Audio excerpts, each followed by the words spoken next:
지난 주일과 같은 본문으로 지난 주일에는 십자가의 능력이라는 제목으로 말씀을 전했고요.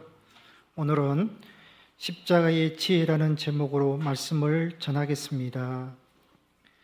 사도 바울이 고린도 전서를 기록한 당시에는 인간의 삶을 구원하는 세 가지 방법이 있었습니다. 인간의 삶을 구원하는 첫 번째 방법은 로마의 법과 정치였습니다. 두 번째는 헬라의 철학과 지혜였고, 세 번째는 유대 종교였습니다. 첫째 로마의 법과 정치는 육신적인 삶을 구원하는 도구였습니다. 로마의 법과 정치와 강력한 군사력은 전쟁과 약탈로 피해받는 약한 민족들을 보호했습니다. 로마는 강한 법과 힘으로 팍스 로마나 로마의 평화, 물리적인 평화를 이루었습니다. 둘째, 헬라의 철학과 지혜는 정신적인 삶을 구원하는 도구였습니다. 헬라 철학과 지혜는 무지함과 미신에 빠져 있던 인간의 이성, 정신을 깨웠고 정신 세계를 풍요롭게 했습니다. 진리란 무엇인가에 대해서 고민하게 만들었습니다. 셋째, 유대 종교는 영적인 것을 구원하는 도구였습니다. 다른 이방 종교는 악한 신을 섬겼습니다. 많은 우상을 섬겼습니다. 도덕성이 결여되었고 잔인한 인신 제사를 드리는 종교였지만 유대 종교만은 유일신 신앙이었습니다. 거룩하고 도덕적인 삶을 살았습니다. 육신적인 삶을 구원하는 로마의 법과 정치, 정신적인 삶을 구원하는 헬라의 철학과 지혜, 영적인 구원을 주는 유대의 종교, 이 세 가지는 당시 인간의 삶을 구원하는 가장 중요한 방법이었습니다. 그 당시 이것 이상 인간을 구원하는 더 좋은 제도나 방법이 없었습니다. 이 세 가지가 그 시대에 다 모여 있었습니다. 그렇다면 완전한 사회가 되어야 되고 인간의 삶에 참 구원이 이루어져야 되는데 그러지 못했습니다. 로마는 법과 정치와 힘으로 다른 민족들을 파멸시켰고 십자가로 처형하는 잔인성을 보여주었고 빌라도는 정치 논리에 좌우되어 무죄한 예수님을 십자가에 못 박았습니다. 헬라의 지혜는 불멸하는 신이 어떻게 인간이 될 수 있고 신이 어떻게 죽을 수 있느냐면서 논리적 모순이 되는 예수를 믿지 못했습니다. 유대 종교는 로마의 지배에서 구원할 강한 메시아, 세상을 다스릴 능력 있는 메시아를 기다렸기 때문에 예수가 십자가에 죽는 것에 대해서 믿지 못했고 또 그렇게 보았던 것입니다. 인간의 삶을 구원하는 세 가지 방법은 각각으로 보면 최고의 것이지만 한계를 드러냈습니다. 로마는 법과 정치와 군사력으로 진정한 평화가 아닌 힘의 평화를 이루었고 반란 민족에게 잔인하게 파멸시켰습니다. 헬라의 지혜는 자기들이 더 똑똑하다면서 지혜 없는 사람을 무시했고 유대 종교는 우리는 선택받은 하나님의 백성이다. 우리는 하나님을 믿는다. 내가 더 잘 믿는다. 더 신령하다고 주장하면서 타 민족에 대해서 배타심이 강했습니다. 이 세 가지는 인간의 삶을 구원한다는 목적은 선했지만 결과적으로 인간을 구원할 수 없는 한계를 보여주었고 서로 합작해서 예수를 거부하고 예수님을 십자가에 못 박게 했습니다. 그래서 하나님은 인간을 구원하는 방법으로 십자가를 선택했습니다. 십자가는 인간의 법과 정치, 인간의 지혜와 종교의 한계를 뛰어넘는 가장 완벽하고 확실한 구원 방법이었습니다. 예를 들어 보면요, 가정 안에서도 갈등이 있고 다툼이 있습니다. 어떻게 해야지 갈등이 멈추고 가정에 평화가 오고 마음이 평안해지겠습니까? 로마처럼 힘으로, 권위로, 법으로 밀어붙이면 되겠습니까? 헬라의 지혜처럼 끝까지 논쟁하고 논리로 따지면 해결이 되겠습니까? 유대 종교처럼 내가 의롭고 내가 더 믿음이 좋으니 무조건 순종하고 따라오라고 하면 따라가겠습니까? 이런 방법으로는 갈등이 더 심해집니다. 가정의 문제 해결과 평화는 어디에 있느냐? 십자가에 있습니다. 가정의 갈등과 다툼의 원인은 항상 내가 중심이기 때문입니다. 나의 힘, 나의 지혜와 나의 지식, 나의 경험, 내 생각이 맞고 옳다고 생각하기 때문에 평화가 오지 않는 것입니다. 십자가처럼요, 나를 죽이고 상대방을 살릴 때 평화가 오는 것입니다. 십자가처럼 먼저 낮아지고, 십자가처럼 먼저 자기를 비우고, 먼저 이해하고, 먼저 용서하고, 먼저 손을 내밀고, 먼저 참아줄 때 평화가 오는 것입니다.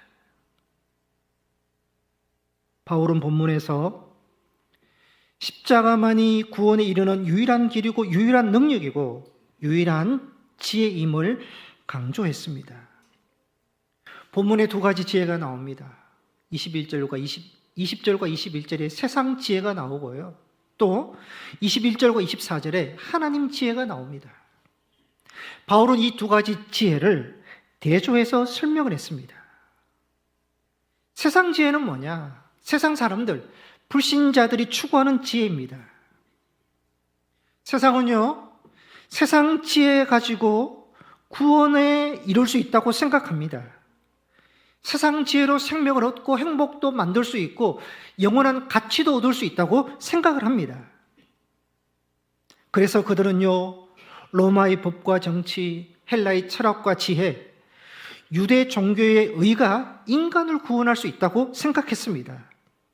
그런데 하나님은요, 세상 지혜로는 사람을 구원할 수 없기 때문에 세상 지혜를 폐하시고 십자가를 통해서 구원하시는 하나님의 지혜가 있다고 말씀하고 있는 것입니다. 19절에 보시면 지혜 있는 자, 총명한 자가 나옵니다. 20절에 보시면 지혜 있는 자가 나오고 선비가 나옵니다. 선비는 학자를 말하고 또 변론가가 나옵니다. 이론가, 철학가를 말합니다. 이처럼 세상에는요, 세상 지혜를 가진 사람들이 많습니다. 세상을 보면요, 정말 지혜로운 사람, 총명한 사람, 머리가 좋은 사람, 똑똑한 사람, 예술가, 음악인, 학자, 전문인, 대단한 사람들이 많습니다. 이 사람들이요, 법과 과학과 의료와 예술, 기술, 문화 발달시켰고요, 세상을 발전시켰고 삶을 윤택하게 풍요롭게 만들었습니다. 세상 지혜는 세상 발전과 사회에 크게 공헌하였기 때문에 그런 사람을 인정해주고 높여주고 존중해줍니다. 그런데 아무리 세상 지혜가 있더라도, 머리가 좋고 똑똑하고 총명하다 하더라도 21절에 말합니다. 이 세상 지혜로는 하나님을 알 수 없도다 말씀하고 있습니다. 여러분, 세상 지혜는 세상을 발전시켰습니다. 삶을 풍요롭게 했습니다. 그러나 그 지혜로는 하나님을 알지도 못하고 하나님의 마음도 알지 못하고요, 예수님을 믿을 수도 없고 구원받을 수도 없고요, 십자가를 알 수 없는 것입니다. 가정에도요, 머리 좋고 똑똑하고 재능이 뛰어난 식구가 있습니다. 흔히 잘 나가고 성공한 남편이 있고 자녀가 있습니다. 그런데요, 머리는 좋고 돈은 잘 벌지만 마음을 모릅니다. 부모의 마음, 자녀의 마음. 마음을 모르는 가족이 있습니다. 부모가 지금 왜 아파하는지, 자녀가 지금 왜 힘들어하는지 마음을 모릅니다. 세상 지식으로는 똑똑합니다. 잘 나갑니다. 성공했습니다. 그런데요, 사랑하는 사람의 그 마음을 모르는 헛똑똑한 사람들이 있다는 것입니다.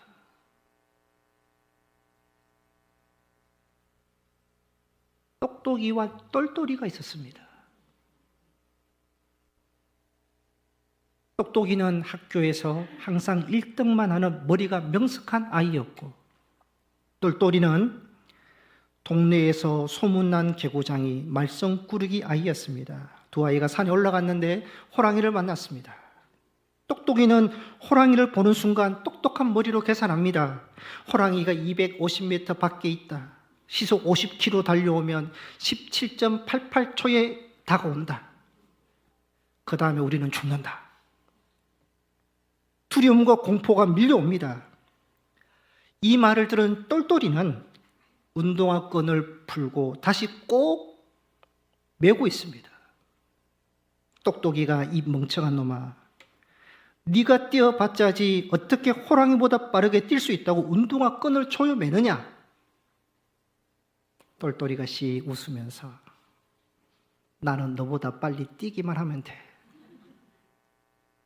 이렇게 얘기했답니다. 역시 똘똘합니다. 똘똘합니다.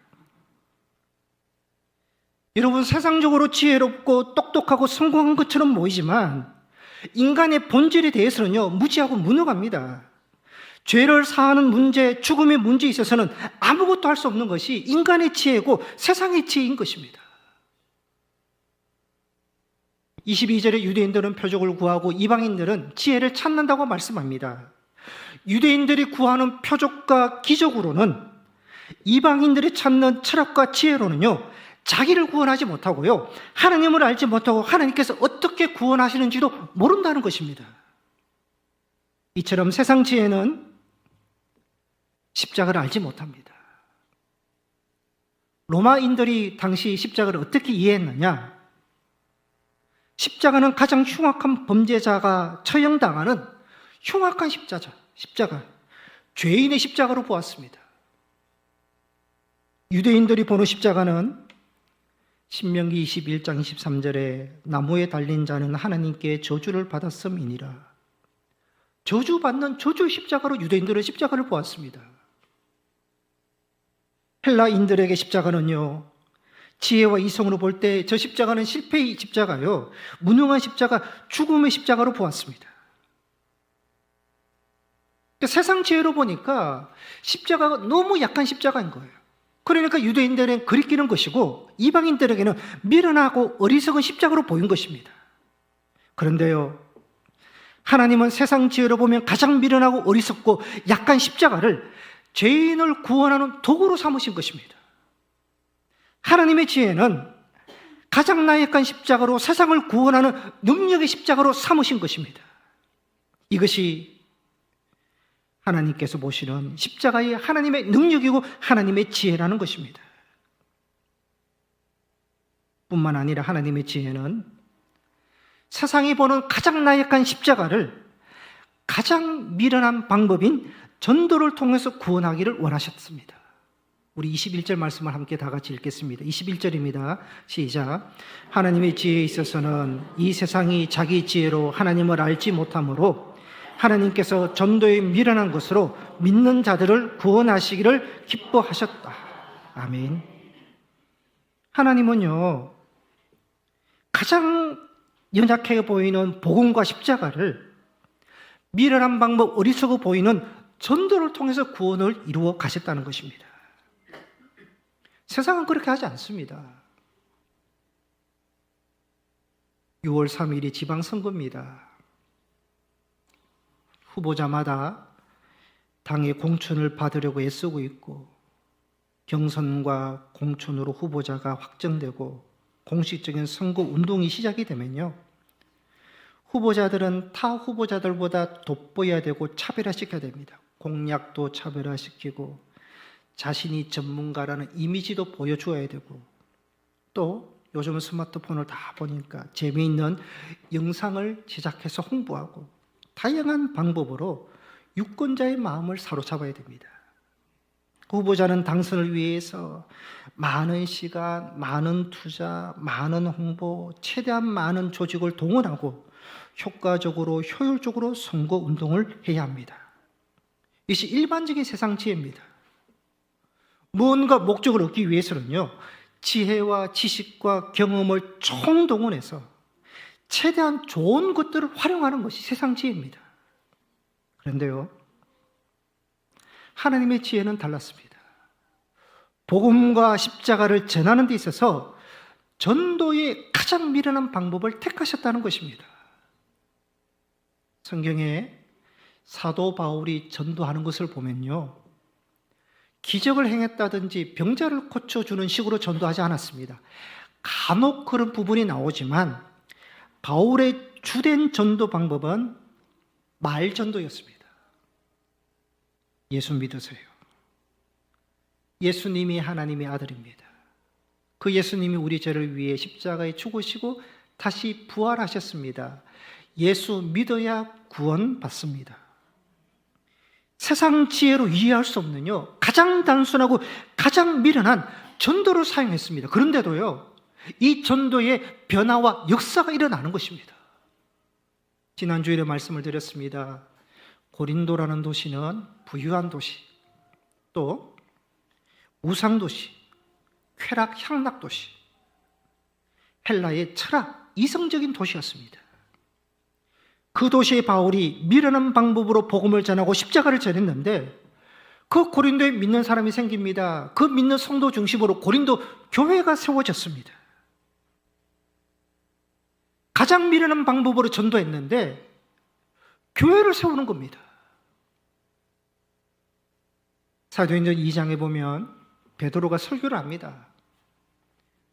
다른 설교하지 않습니다. 십자가 예수, 부활 예수를 전합니다. 그런데 가장 미련한 이 전도의 방법으로 3,000명이 회개하고 세례를 받는 역사가 일어납니다. 초대교회의 부흥을 보면 무명의 그리스도인들에 의해서 당시 가장 낮은 계층의 사람들에 의해서 복음이 전파되고요, 복음이 점점 확산되어 갔습니다. 세상 지혜로 보면요, 당시 초대교회 십자가 예수 3중 연약함을 가지고 있었습니다. 첫째, 십자가와 예수가 무능했습니다. 약했습니다. 그러니까 십자가에 죽죠. 두 번째, 어떤 연약함이 있었느냐? 십자가 예수를 믿는 사람들이 연약했습니다. 당시 대부분 믿는 사람들이 가난하고 낮은 계층의 사람들이었습니다. 노예였습니다. 우리는 믿기 때문에 베드로를 좋게 보지만 당시 기준으로 보면요, 베드로는 배우지 못한 가난한 어부 출신입니다. 이런 사람들이 예수를 믿었습니다. 세 번째, 어떤 연약함이냐? 가장 미련하고 어리석어 보이는 전도를 사용했다는 것입니다. 예수도 무능하고 약한 분, 그 믿는 자들도 가장 낮은 계층의 약한 사람, 그것을 전하는 방법도 약한 전도. 그런데도요, 거기에 하나님의 능력이 나타나서 믿는 자들이 생겼고 교회가 세워지고 폭발적인 부흥의 역사가 일어난 것입니다. 23절에 보면 이렇게 말씀합니다. 우리는 십자가에 못 박힌 그리스도를 전하니, 우리는 약한 낮은 계층의 사람입니다. 십자가에 못 박힌 그리스도, 약하고 무능한 예수입니다. 전합니다. 가장 미련한 방법인 전도로 전합니다. 이것이 유대인들에게는 거리끼는 것이고 이방인들에게는 미련한 것이다, 그렇게 말씀합니다. 유대인들은 강한 메시아를 원했습니다. 모세처럼 바다를 가르거나 로마의 압제로부터 이스라엘을 해방시킬 강력한 표적을 보여주는 메시아를 믿었습니다. 그렇기 때문에 나무에 달린 예수는 자기들의 메시아, 구원자가 될 수 없었습니다. 그들에게는 거리끼는 것이었습니다. 그런데 하나님은요, 가장 약해 보이는 십자가의 죽음을 택하셨습니다. 인간의 죄를 해결하기 위해서 칼과 창과 표적과 같은 강함이 아니라 죽음과 희생, 약함을 통해서 죄와 사망의 권세를 무너뜨리셨습니다. 여기에 하나님의 능력이 있고 지혜가 있는 것입니다. 이방인들의 지혜로 봤을 때는 십자가는 논리에 맞지 않기 때문에 어리석고 미련하게 보였습니다. 그런데 하나님은 인간이 이성으로 도저히 상상할 수 없는 가장 나약한 십자가를 통해서 세상을 구원하시고 죄와 죽음을 정복하셨습니다. 이것이 하나님의 능력이고 하나님의 지혜입니다. 여러분, 세상 지혜는 강함으로, 힘으로 모든 것을 정복하고 똑똑함으로 지배하려 하지만 하나님의 지혜는 다릅니다. 십자가의 약함으로 죽음을 이기셨고 십자가의 사랑으로 사람들의 마음을 변화시켰고 죄인들을 구원하셨습니다. 24절 말씀을 다 같이 한번 읽겠습니다. 24절 말씀 같이 읽겠습니다. 시작. 오직 부르심을 받은 자들에게는 유대인이나 헬라인이거나 그리스도는 하나님의 능력이요 하나님의 지혜니라. 네. 십자가 예수가 약합니다. 믿는 사람도 전하는 사람도 약하고 미련한 방법으로 전했습니다. 그러나 부르심을 받은 사람, 믿는 자들에게는 거기에 하나님의 능력이 나타나고 하나님의 지혜가 나타난다고 말씀하고 있는 것입니다.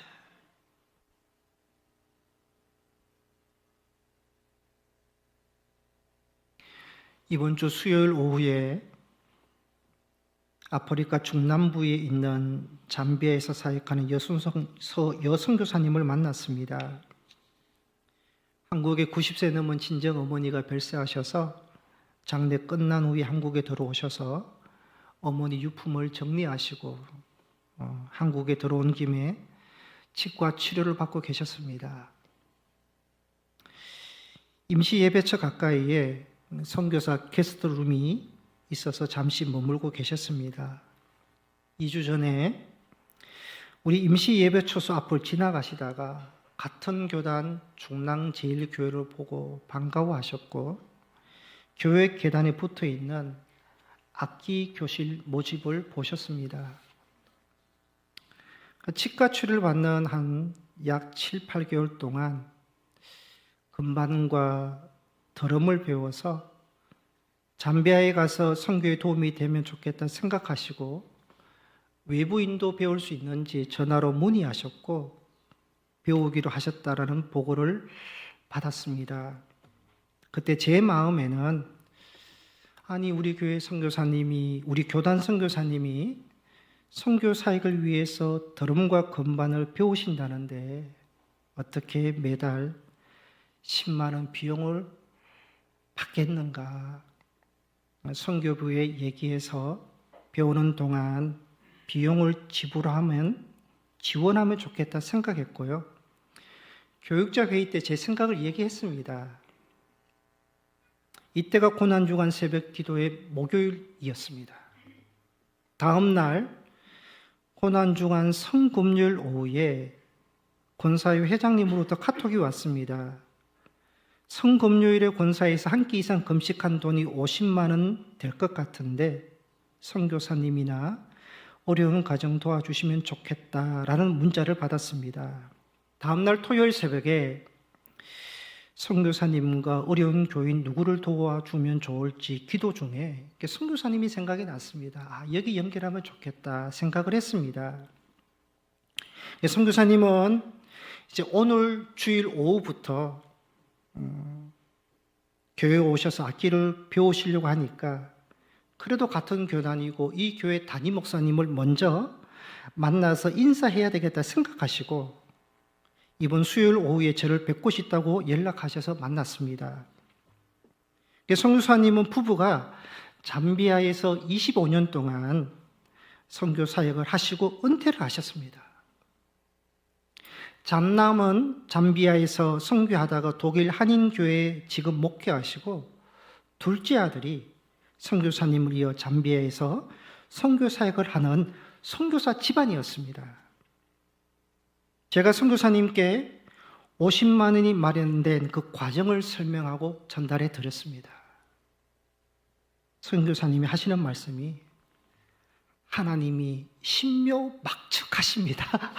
그렇게 말씀하셨어요. 정말 신묘막측하게 하나님께서 일하시고 연결하시는 것을 볼 수가 있습니다. 고난주간 성금요일에 권사에서 금식하셨지요. 그 금식비가 이렇게 곧바로 가장 필요한 것에 전달되는 것에 대해서 누구도 생각하지 못했고요. 처음부터 이런 계획 자체가 없었습니다. 제가 선교사님께 악기를 배우시는 동안의 비용은 걱정하지 마시라고 그렇게 말씀을 드렸습니다. 선교사님은 너무 감사하셨고요. 저 역시 이 귀한 일에 쓰임받을 수 있어서 기뻤습니다. 하나님께서 너무나 정확하게 일하시는 것에 대해서 다시 한번 놀랐습니다. 선교사님께서 잠비아에서 사회 가실 때 있었던 일을 잠깐 말씀해 주셨습니다. 선교사님은 잠비아에서 현지 교회와 학교 선교를 하고 계셨습니다. 잠비아가 가난한 나라이다 보니까요, 결혼식을 한다거나 드레스를 입어본 주민이 한 사람도 없었다고 합니다. 몇 년 전에 한국에 들어와서 미용실에서 이런 이야기를 하니까 미용실 원장님이 딸이 웨딩 사업을 하는데 지나간 웨딩 드레스와 턱시도 몇 벌을 후원해 드릴 수 있을 것 같다 하셨고요. 3벌을 지원받았습니다. 근데 잠비아에도 코로나가 터져서요, 6개월 동안 교회도 학교도 문을 닫게 되었습니다. 선교사님은 아무 사역을 할 수 없어서 매주 토요일에 주민들에게 웨딩 드레스와 턱시도를 입히고 결혼 사진을 찍어 주었습니다. 평생 보지도 입지도 못했던 웨딩 드레스를 입고 사진을 찍는 것에 대해서 너무 좋아하고요. 소문이 나서 많은 주민들이 웨딩 사진을 찍고 그때 전도를 많이 하셨다고 합니다. 코로나로 사역을 전혀 하지 못할 때 하나님께서 웨딩 사진을 통해서 전도의 열매를 맺게 해주셨다면서 하나님께서 하시는 일이 정말 놀랍다고 하셨습니다. 선교사님이 한국에 오셔서 미용실에서 무심코 내뱉었던 말에 웨딩드레스 후원이 들어오고요. 코로나로 사역을 전혀 하지 못할 때 그 드레스가 전도의 도구로 사용될지 누가 상상했겠습니까? 은퇴하신 선교사님께서 지나가시다가 우리 교회를 보시고 선교에 도움이 되겠다 생각하시고 악기교실 신청했는데 배울 수 있는 비용을 마련해 주시고 우리 교회도 작지만 선교에 쓰임받게 하시는 것 보면요, 이것이 하나님의 지혜요, 하나님이 하시는 일이 너무 놀랍다는 것입니다. 성도 여러분, 하나님의 지혜가 있습니다. 하나님께서 일하시는 방법은요, 크고 놀랍습니다. 주어진 일에 우리가 최선을 다할 때, 믿음으로 묵묵히 걸어갈 때 감당할 수 있는 길도 열어주시고 생각지도 않은 놀라운 일들을 이루어 나가여 주실 줄 믿습니다. 이러한 하나님의 지혜와 하나님이 하시는 놀라운 일들이 여러분 가정과 여러분 인생과 여러분 자녀들에게도 있으시기를 축복합니다.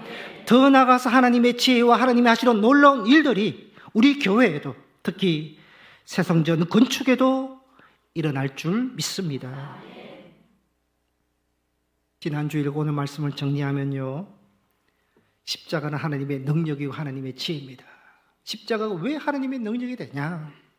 인간의 죄와 죽음의 문제를 해결해 주는 능력, 죄인을 구원해 주는 능력입니다.